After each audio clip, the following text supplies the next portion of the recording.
صحابہ نے جب اس طرح نہیں منایا تو تم کیوں مناتے ہو؟ یہ میں اس کا جواب دینے لگا ہوں جس کا قیامت تک انشاءاللہ وہ جواب نہیں دے سکتے۔ امام بخاری کہتے ہیں کہ بخاری شریف میں ہر حدیث لکھنے سے پہلے میں نے 2 کام کیے،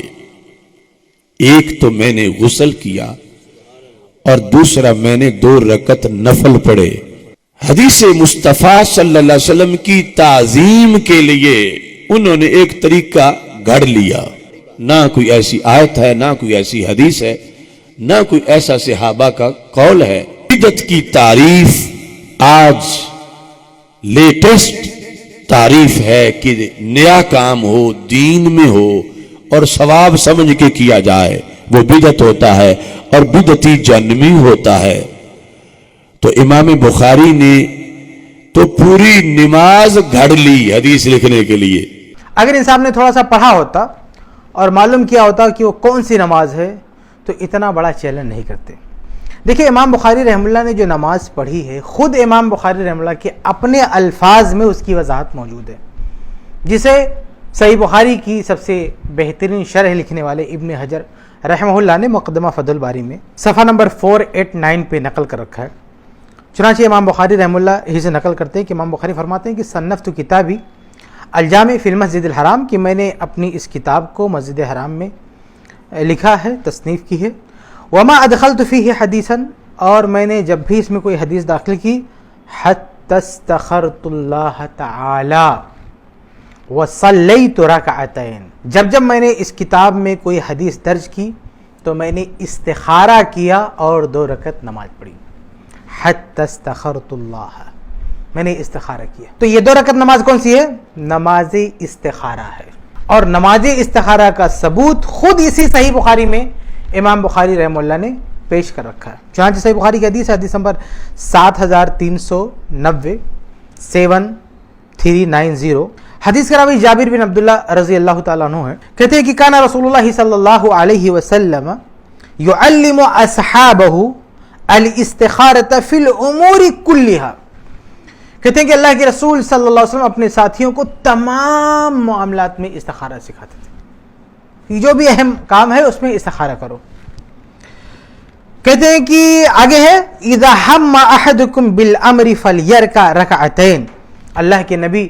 صلی اللہ علیہ وسلم فرماتے تھے کہ جب تم میں سے کوئی کسی کام کا ارادہ کرے فلیرکع رکعتین من غیر الفریضہ، تو 2 رکعت نماز پڑھے فرض کے علاوہ، یعنی یہ فرض نماز نہیں ہے استخارہ کی۔ آگے ثم لیقل، اور پھر وہ یہ کہے اللہم انی استخیرک، یہ پوری روایت ہے، لمبی سی روایت ہے صحیح بخاری میں۔ اس حدیث میں استخارہ کی دلیل موجود ہے، اور اس حدیث کو امام بخاری رحمہ اللہ نے صحیح بخاری میں کئی جگہ نقل فرمایا۔ تو یہ ہے دلیل امام بخاری رحمہ اللہ کے عمل کی۔ امام بخاری رحمہ اللہ نے جو نماز پڑھی تھی وہ نماز استخارہ تھی، اور اس کی دلیل یہ صحیح بخاری کی حدیث ہے جسے امام بخاری رحمہ اللہ نے کئی جگہ درج فرمایا ہے، اور بھی بہت ساری کتب حدیث میں روایت موجود ہے۔ تو جناب امام بخاری رحمہ اللہ نے اپنی طرف سے یہ نماز نہیں گھڑی ہے، بلکہ یہ نماز استخارہ ہے جس کی تعلیم اللہ کے نبی صلی اللہ علیہ وسلم نے دی ہے۔ اور ان صاحب نے یہ بھی کہا کہ صحابہ سے بھی اس کا ثبوت نہیں ہے، حالانکہ صحابہ سے اس کا ثبوت موجود ہے۔ چنانچہ صحابہ کی بات کریں تو صحیح مسلم کی ایک حدیث ہے، حدیث نمبر 1333، عبداللہ بن زبیر رضی اللہ تعالیٰ عنہ نے خانہ کعبہ کے بارے میں کہا کہ جب وہ حادثے کا شکار ہو گیا تھا تو خانہ کعبہ کو دوبارہ بنانے کے سلسلے میں عبداللہ بن زبیر رضی اللہ تعالیٰ عنہ نے 3 بار استخارہ کیا۔ چنانچہ صحیح مسلم حدیث نمبر 1333 کے الفاظ ہیں انی مستخیر ربی ثلاثہ، کہا کہ میں 3 بار اللہ تعالیٰ سے استخارہ کروں گا۔ تو عبداللہ بن زبیر رضی اللہ تعالیٰ عنہ سے ثابت ہے استخارہ کرنا، بلکہ صحابیہ سے بھی اس کا ثبوت ملتا ہے۔ صحیح مسلم ہی کی حدیث ہے، حدیث نمبر 1428 1428، اس میں ذکر ہے کہ زینب رضی اللہ تعالی عنہا جو ام المؤمنین ہے، اللہ کے نبی صلی اللہ علیہ وسلم نے ان کو جب شادی کا پیغام دیا تو زید رضی اللہ تعالیٰ عنہ ان کے پاس شادی کا پیغام لے کر آئے اور کہا کہ یا زینب، اے زینب، ارسل رسول اللہ صلی اللہ علیہ وسلم یذکر کی، کہ اللہ کے نبی صلی اللہ علیہ وسلم نے مجھے بھیجا ہے تمہارے پاس، تمہارا تذکرہ کیا، یعنی شادی کا پیغام بھیجا ہے آپ کو۔ قالت، تو زینب رضی اللہ عنہ کا جواب کیا تھا کہ ما انا بصانعۃ شیئا حتی اوامر ربی،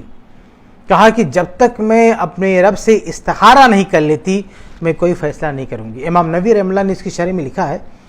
کہ اللہ کے نبی سے شادی کا مسئلہ تھا، پھر بھی استخارہ اس لیے کہ وہ سوچ رہی تھی کہ ایسا نہ ہو کہ نبی سے شادی کرنے کے بعد میں حقوق ادا کر پاؤں گی کہ نہیں، کہیں ایسا نہ ہو کہ کچھ غلطی ہو جائے اور نبی کی شان میں کوئی ایسی بات ہو جائے تو بہت بڑا مسئلہ ہو جائے، اس لیے وہ سوچ رہی تھی کہ نبی سے شادی کرنے کی میں متحمل ہوں کہ نہیں، اس لیے انہوں نے استخارہ کیا۔ یہ امام نووی رحمہ اللہ نے لکھا ہے۔ تو بھائی یہ جو استخارہ کا عمل ہے نا، یہ صحابہ سے بھی ثابت ہے بلکہ پوری امت کا اجماع ہے۔ اور رہی بات غسل کی تو وہ غسل تعبدی نہیں ہے، غسل نظافت ہے، یعنی صفائی ستھرائی کے لیے، اور وہ اس لیے کیونکہ حدیث کو درج کرنا ہے، اللہ کے نبی صلی اللہ علیہ وسلم کی حدیث درج کرنی ہے، اور امام بخاری رحمہ اللہ کا مقصد یہ تھا کہ سب سے صحیح اعلیٰ درجے کی جو صحیح روایت ہے اسے درج کیا جائے۔ تو اس کے لیے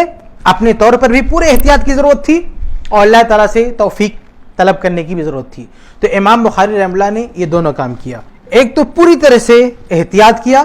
یعنی غسل کر رہے ہیں تاکہ ذہن تر و تازہ رہے اور ایسا نہ ہو کہ بشری تقاضے سے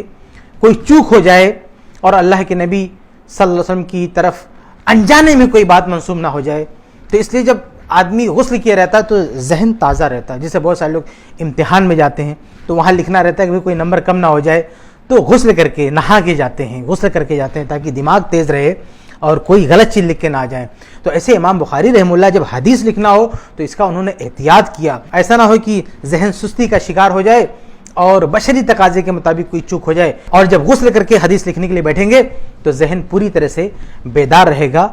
اور اس طرح کی غلطیوں سے بچنا آسان ہوگا۔ اچھا، احتیاط بھی کافی نہیں، ایک آدمی کتنی بھی احتیاط کر لے لیکن جب تک اللہ تعالیٰ کی توفیق نہ ہو جب تک وہ کچھ نہیں کر سکتا۔ ایک آدمی کے پاس کتنے وسائل ہوں، عزم ہو، حوصلہ، سب کچھ ہو، لیکن اگر توفیق نہ ملے کچھ نہیں کر سکتا۔ تو امام بخاری رحمہ اللہ نے اپنی طرف سے جو کچھ بن پڑا سب کیا، ہر طرح کے احتیاط سے کام لیا، لیکن اسی پہ بس نہیں کیا، اللہ تعالیٰ سے توفیق طلب کی، تو اس کے لیے انہوں نے نماز استخارہ پڑھی۔ تو ذہن پوری طرح سے بیدار رہے اس کے لیے غسل فرمایا، اور اللہ تعالیٰ کی طرف سے توفیق شامل حال رہے اس کے لیے نماز استخارہ۔ اور اس طرح سے جب صحیح بخاری پر کام کیا تو آپ دیکھ سکتے ہیں کہ رزلٹ پوری دنیا کے سامنے ہے کہ قرآن مجید کے بعد سب سے بہترین کتاب صحیح بخاری حدیث کی کتاب قرار پائی۔ تو یہ امام بخاری رحمہ اللہ کے عمل کا معاملہ ہے۔ اچھا، یہاں پہ یہ چیز بھی واضح کر دی جائے، جب یہ کہا جاتا نا کہ امام بخاری رحمہ اللہ ہر حدیث کو درج کرنے سے پہلے غسل فرماتے تھے، تو کچھ لوگوں کے ذہن میں آتا ہے کہ امام بخاری بار بار دن بھر نہا رہے تھے۔ ان کے ذہن میں کیا آتا ہے کہ جیسے آج کوئی کتاب لکھنے بیٹھتا ہے تو ایک ساتھ اچھا خاصا لکھ جاتا ہے، تو سمجھتے ہیں کہ ایسے ایک حدیث لکھے پھر لکھے۔ تو معلوم ہونا چاہیے کہ امام بخاری رحمہ اللہ نے صحیح بخاری کو 16 سال کے اندر لکھا ہے۔ اگر ہم مقررات یعنی جو حدیثیں بار بار آئی ہیں اور جو غیر مقرر حدیثیں ہیں انہی کو شمار کریں تو 2500 پلس حدیثیں ہیں، یعنی 16 سال کے دنوں پر ہم یہ حدیثیں بانٹیں تو 2 دن ایک حدیث پہ آتا ہے، یعنی ایک حدیث لکھنے کے لیے 2 دن کی تیاری ہے۔ تو 2 دن میں اگر ایک بار غسل کر رہے ہیں تو یہ کوئی تعجب کی بات نہیں ہے۔ کچھ لوگ اسے اس طرح سمجھ لیتے ہیں کہ امام بخاری رحمہ اللہ دن بھر غسل فرماتے رہے، جبکہ ایسا نہیں ہے۔ امام بخاری رحمہ اللہ نے بہت ہی اطمینان سے لکھا ہے، 16 سال کی مدت میں یہ کتاب لکھی ہے۔ اگر ہم غیر مقرر احادیث کو دیکھیں تو ایک حدیث پہ 2 دن آتا ہے، بلکہ بعض علماء نے تو امام بخاری کی غسل کی یہ توجہ کی ہے کہ امام بخاری جب بیٹھتے تھے لکھنے، یعنی جب بیٹھے تب غسل کر کے بیٹھے، اس کے بعد ایسا نہیں کہ ایک حدیث لکھنے کے بعد جب دوسری حدیث شروع کر رہے ہیں تو دوبارہ غسل کر رہے ہیں، بلکہ اس غسل میں جتنی حدیث لکھ پا رہے ہیں اس کے بعد جب وہ ختم کر دے رہے ہیں تو اب دوبارہ جب بیٹھیں گے دوبارہ لکھنے کے لیے تو غسل کریں گے، یعنی ایک مجلس کا وہ غسل ہوتا تھا، ایک حدیث کا نہیں، ایک مجلس کا وہ غسل ہوتا تھا۔ یہ کچھ لوگوں نے بہرحال تشریح کی ہے، لیکن اگر ہم یہی بات مانیں جیسا کہ بظاہر روایت کے الفاظ سے پتہ چلتا ہے کہ ہر حدیث کے لیے امام بخاری رحمہ اللہ غسل فرماتے تھے تو بھی کوئی تعجب کی بات نہیں ہے، کیونکہ 16 سال کی مدت میں یہ کتاب امام بخاری رحمہ اللہ نے لکھی ہے۔ تو یہ تھا امام بخاری رحمہ اللہ کا عمل جس کی وضاحت آپ کے سامنے کر دی گئی، جس کو بدعت کے لیے یہ لوگ دلیل بنا رہے ہیں۔ حالانکہ آپ غور کریں گے نا تو امام بخاری رحمہ اللہ کا یہ عمل یہ سبق دیتا ہے کہ انسان کو اپنے آپ کو بدعت و خرافات سے دور رکھنا چاہیے۔ کیسے؟ اس لیے کہ دیکھو امام بخاری رحمہ اللہ نے یہ جو کچھ احتیاط کیا، غسل کیا، پھر اللہ تعالیٰ سے توفیق طلب کی، نماز استخارہ، یہ سب کچھ کس لیے؟ یہ سب کچھ اس لیے تاکہ اللہ کے نبی کی طرف اللہ کے دین میں ہماری طرف سے کوئی بات ایڈ نہ ہونے پائے۔ یہ پورا احتیاط حدیث سے پہلے غسل کرنا، حدیث درج کرنے سے پہلے استخارہ کرنا، یہ کمال احتیاط تو یہ سبق دیتا ہے ہم کو کہ ہمیں اللہ کے نبی صلی اللہ علیہ وسلم کی طرف، دین کی طرف خود گڑھ کے کوئی بات منسوب نہیں کرنا چاہیے۔ تو امام بخاری رحمہ اللہ کا یہ عمل تو بدعت کی جڑ کاٹ رہا ہے، لیکن ان لوگوں کا استدلال ہی الٹا ہے، جہاں سے بدعت کی جڑ کٹتی ہے وہیں سے بدعت کشید کرنے کی کوشش کرتے ہیں۔ اچھا، ایک آخری بات یہ کہ بالفرض اگر ہم تھوڑی دیر کے لیے مان بھی لیتے کہ امام بخاری رحمہ اللہ نے کوئی ایسا عمل کیا ہے جس کا ثبوت نہیں ہے، تو امام بخاری رحمہ اللہ ہوں یا کوئی بھی امام ہوں، ائمہ اربعہ ہوں کیوں نہ ہوں، اگر ان میں سے کسی نے کوئی ایسی بات کہہ دی جس کی دلیل قرآن و حدیث میں نہیں ہے، تو ان کے کہنے سے بھی ہم اس چیز کو دین نہیں سمجھتے۔ ایسے بہت سارے مسائل ہیں، میرے انشاءاللہ ایک چھوٹی سی کتاب آئے گی جس میں نے ایسے تمام مسائل کو جمع کیا ہے، جس میں ائمہ اربعہ کا اتفاق ہے لیکن دلیل اس میں قرآن و حدیث کی الگ ہے، یعنی ائمہ اربعہ چند ایسے مسائل پر متفق ہیں جو دلیل کے خلاف ہیں، دلیل کچھ اور ہے۔ تو امام بخاری رحمہ اللہ کیا، اگر ائمہ اربعہ بھی متفق ہو کے کسی مسئلے کو بتائیں اور وہ مسئلہ قرآن و حدیث کے خلاف ہو، ہم اسے ماننے کے لیے تیار نہیں ہیں۔ تو اللہ کے فضل و کرم سے امام بخاری رحمہ اللہ نے کوئی بدعت ایجاد نہیں کی ہے، سنت پہ عمل کیا ہے، لیکن اگر کوئی ایسا کام ان سے ہو بھی جاتا جس کی دلیل قرآن و حدیث میں نہ ہوتی تو ہم اس کو دلیل بنانے والے نہیں ہیں۔ ہمارے لیے اصل مرجع کیا، اصل مصدر کیا، اصل دلیل کیا، قرآن حدیث صحابہ۔ بعد کے امام وہ کتنے ہی بڑے کیوں نہ ہوں، اگر وہ کوئی ایسی بات کہتے ہیں یا کرتے ہیں جس کی دلیل قرآن و حدیث میں نہیں ہے تو وہ ہمارے لیے دلیل نہیں ہے۔ لیکن یہ جو 2 رکعت نماز پڑھنے کا مسئلہ ہے، آپ کے بارے میں واضح کیا جا چکا ہے کہ یہ استخارہ کی نماز تھی جس کی دلیل صحیح بخاری اور بہت ساری کتب احادیث میں موجود ہے، اس لیے امام بخاری رحمہ اللہ نے یہ کوئی بدعت نہیں کیا بلکہ سنت پر عمل کیا ہے، اس لیے نہ یہ بدعت ہے اور نہ اس سے عید میلاد جیسی بدعت پر استدلال درست ہے۔